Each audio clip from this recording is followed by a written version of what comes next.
Bismillahirrahmanirrahim. Assalamualaikum warahmatullahi wabarakatuh. Teman-temanku dimanapun berada, kali ini kami akan coba menjawab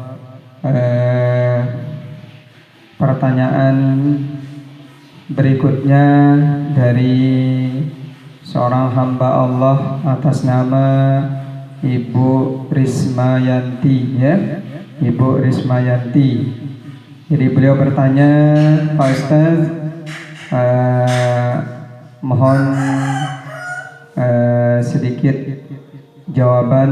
Kami ingin bertanya, di setiap sholat kok sulit sekali kami, Pak Ustaz, atau saya pribadi dan mewakili teman-teman yang lain, kok sulit sekali rasanya, Pak Ustaz, kita bisa mengontrol hati kita ketika beribadah atau menyembah Allah Subhanahu wa Ta'ala.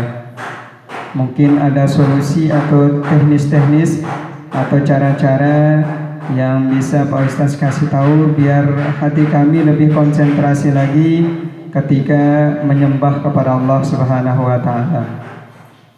Baik, ibu-ibu yang dimuliakan oleh Allah Subhanahu wa Ta'ala di luar sana, bil khusus kepada Ibu Rismawati yang bertanya.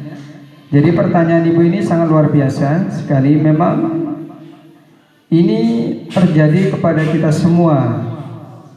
Ini terjadi kepada kita semua, bahkan termasuk saya sendiri juga agak sulit sekali rasanya kita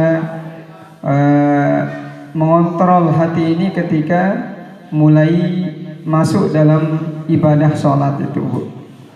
Namun apa yang Ibu tanyakan ini memang dijelaskan dalam firman Allah Subhanahu wa Ta'ala yang berbunyi, A'udzubillahi minasyaitonirrajim, Bismillahirrahmanirrahim, alladzina hum fi sholatihim khashi'un.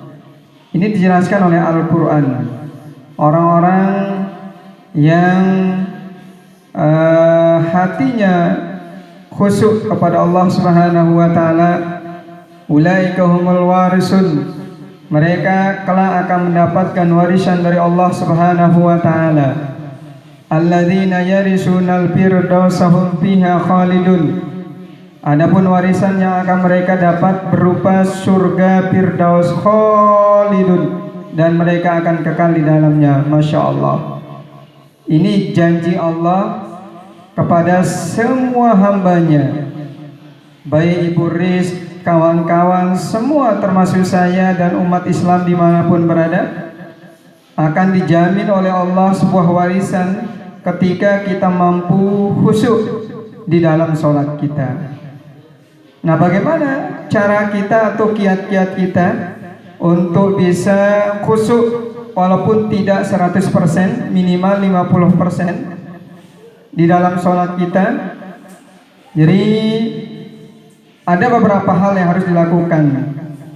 Menurut para ulama ahli mufasyirin, ya, beliau menjelaskan dalam kitabnya ada 6 cara, Ibu, yang harus kita lakukan untuk mendekatkan diri kita kepada khusyuan itu. Insya Allah dengan 6 ini, Bu, nanti bisa dicoba dalam sholat dan dipraktikkan dalam sholat. Yang pertama, ketika kita sholat, para ulama ahli mufasyirin mengajarkan yang utama kali adalah al-fahmu wal urfu. Paham dulu dengan apa yang kita kerjakan. Kalau kita sholat, kita harus pahami dulu apa itu sholat. Kalau kita sholat, kita harus pahami dulu berapa amalan sholat. Kalau kita sholat, kita harus paham dulu berapa amaliyah sholat. Kalau kita sholat, kita paham dulu berapa yang kita pakai sholat. Itu namanya al-fahmu wal urfu. Jangan hanya sekedar sholat tapi tidak tahu amaliyah-amaliyah, tata cara yang ada di dalam sholat. Karena sholat itu ada rukunnya, ada syarat wajibnya, ada syarat sahnya, ada yang membatalkan, ada yang makruh, ada sunatnya juga. Itu maksudnya al-fahmu wal urfu. Ketika kita akan melaksanakan sholat, kita harus paham dulu amaliyah yang akan kita lakukan di dalam sholat. Jangan hanya sholat saja. Ini maksudnya al-fahmu wal urfu. Kemudian yang dimaksud dengan al-fahmu wal urfu yang lain adalah kita memahami maksud bacaan-bacaan yang ada di dalam sholat. Mulai dari lafaz niat kita yang mengatakan usolli fardal isya atau usolli fardal ashri atau usolli fardal subhi. Pahami apa maksud dari bacaan itu. Kemudian setelah itu kita takbir. Pahami apa maksud bacaan takbir itu dalam sholat. Kemudian kita baca lafaz kabiran. Pahami apa makna dalam bacaan itu. Sampai kita salam, al-fahmu wal urfu, pahami dulu. Ini yang paling penting. Kemudian kalau kita paham dalam setiap amaliyah kita dalam sholat, kita paham dari setiap bacaan yang kita lakukan dalam sholat, insya Allah akan terkontrol hati kita nanti. Paling tidak bisa mendekati kita kepada kekonsentrasian dalam sholat. Yang kedua menurut para ulama ahli mufassirin adalah hudurul qalbi. Hadirkan hati kita ketika melaksanakan sholat. Nah, ini tubuhnya di masjid, tubuhnya di musholla, tapi hatinya kemana? Nggak tahu. Ini yang sulit yang kedua ini. Hudurul qalbi, menghadirkan hati ketika kita melaksanakan sholat memang agak sulit. Perlu pembiasaan, perlu latihan yang banyak supaya hati ini terbiasa hudurul qalbi, hadir ketika kita melaksanakan sholat. Jangan hanya tubuh kita aja di musholla, sementara hati kita entah kemana perginya. Ini yang berbahaya.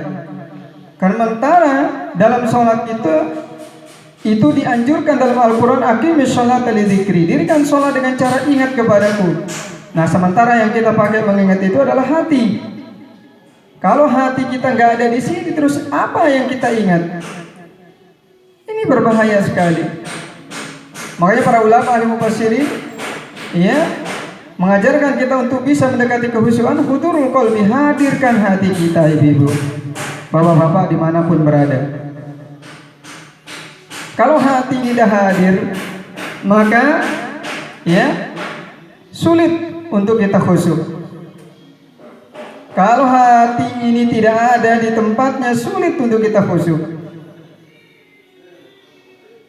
Hati-hati.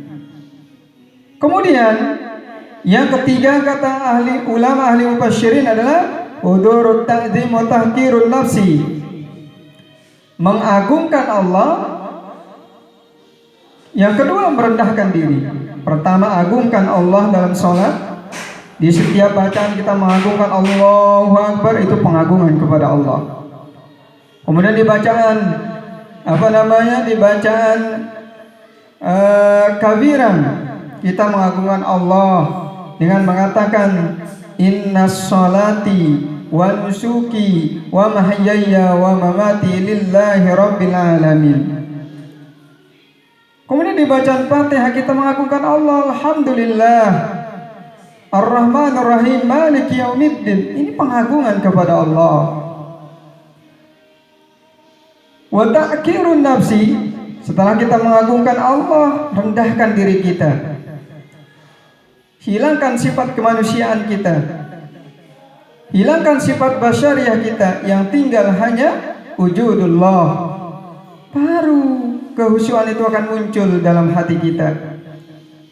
Kemudian yang keempat, kata para ulama ahli mufassirin, untuk mendekati kehusyuan itu adalah hudurul khauf, menghadirkan rasa takut dalam diri kita bahwa ibadah itu akan ditolak oleh Allah. Kalau kita merasa ibadah ini akan tertolak, kita akan kerjakan dia dengan baik. Kita akan kerjakan dia dengan sholat. Kita akan kerjakan dia dengan sebaik-baiknya. Tapi kalau kita tidak merasa takut, kita cuek-cuek saja, datang sholat ya sholat. Apakah hati ini hadir? Apakah hati ini ada di sini? Apakah hati ini kemana-mana? Tidak peduli kita. Kenapa? Karena kita tidak hudurul khauf, tidak menghadirkan rasa takut kepada Allah. Akan tertolaknya ibadah kita. Kemudian yang kelima, hudurul haya, menghadirkan rasa malu kepada Allah. Kenapa perlu menghadirkan rasa malu? Karena Allah mengawasi kita. Apa katanya dalam hadis Imam Nawawi, dalam hadis Arba'in An-Nawawi, hadis yang kedua? Apa katanya baginda Rasul sallallahu alaihi wasallam? Wa'bud rabbaka ka'annaka tarahu fa illam yakun tarahu fa innahu yaraka, kata baginda Rasul. Sembahlah Allah seolah-olah engkau melihatnya. Jika engkau tidak mampu melihatnya, ya, tanamkan dalam dirimu, dialah yang melihat kamu. Makanya karena kita diawasi oleh Allah, malu kepada Allah. Malulah kepada Allah. Makanya orang yang tidak punya rasa malu dalam sholat, sampai di luar sholat pun rasa malu itu tidak akan ada. Orang yang malu dalam sholatnya kepada Allah, di luar sholat pun dia akan lebih malu lagi kepada manusia. Maka berhati-hatilah. Sholat ini adalah gambaran dari amaliyah kita setelah sholat. Kalau sholat itu baik, maka amaliyah kita setelah sholat akan baik. Tapi kalau amaliyah kita di dalam sholat belum baik, maka di luar sholat pun amaliyah kita lebih amburadul lagi. Artinya apa? Kalau kita malu kepada Allah di dalam sholat, maka di luar sholat pun kita akan lebih malu lagi kepada manusia. Karena Allah sudah menanamkan rasa malu dalam hati kita. Tapi kalau orang yang tidak malu kepada manusia, berarti di dalam sholat dia tidak malu kepada Allah. Kemudian yang keenam adalah hudurur raja, menanamkan pengharapan kepada Allah akan diterimanya sholat kita. Kita harus yakin sholat kita diterima oleh Allah. Supaya apa? Supaya kita termotivasi, supaya kita senang, supaya kita bergairah dalam mengerjakan ibadah-ibadah berikutnya. Kalau kita merasa kalau kita tidak ada hudurur raja, ya, malas kita nanti ibadah kepada Allah. Ada apa artinya saya sholat saya tidak diterima oleh Allah? Apa artinya saya ruku saya tidak diterima oleh Allah? Apa artinya saya sujud saya tidak diterima oleh Allah? Makanya para ulama mengajarkan hudurur raja sangat penting dalam ibadah sholat. Termasuk di luar sholat, hudurur raja perlu. Ya, supaya apa? Supaya ya antara perbuatan kita di dalam sholat selaras dengan perbuatan kita nanti di luar sholat. Karena sholat ini menggambarkan tentang amaliyah kita nanti di luar sholat. Bagaimana amaliyah kita dalam sholat, begitulah amaliyah kita nanti di luar sholat. Kalau baik, baik. Kalau buruk, lebih amburadul lagi nanti amaliyah kita di luar sholat. Karena fungsi sholat dalam Al-Quran dijelaskan, inna sholat tanha anil fahsya'i wal munkar. Cuma sholat itu mencegah pelakunya dari perbuatan keji dan mungkar. Mungkin itu saja tata cara atau kiat-kiat yang bisa kami sampaikan untuk kita bisa mendekati kepada kekhusyuan di dalam ibadah sholat. Mudah-mudahan bermanfaat kepada Ibu Rismawati. Mudah-mudahan jawaban kami ini memuaskan Ibu. Ya, mudah-mudahan bermanfaat. Ya, terus ikuti channel kami, insyaallah kami akan terus berbagi tentang ilmu. Hadanallahu wa iyyakum ila sabilil mannan. Allahul muwaffiq ila aqwamit thariq. Assalamualaikum warahmatullahi wabarakatuh.